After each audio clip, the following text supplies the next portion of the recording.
Na inama pia leo acha nipigie Clea.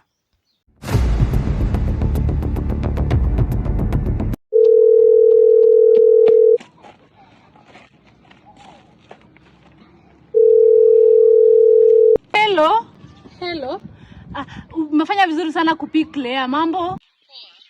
Kai yanki Clea, mimi sijakula leo. Aki niko njaa, nilikuwa nataka uniokolee so.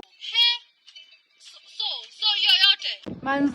Hata nilikuwa nikupigia unitumie 15 bob walai. Akila 15 bob. 3 days chakula iswa. Mimi nakwambia mambo yenye napitia. Alafu nilikuwa hadi nikaa mkoko unipe usingizi. Usikii nimefungiwa nyumba, niko nje.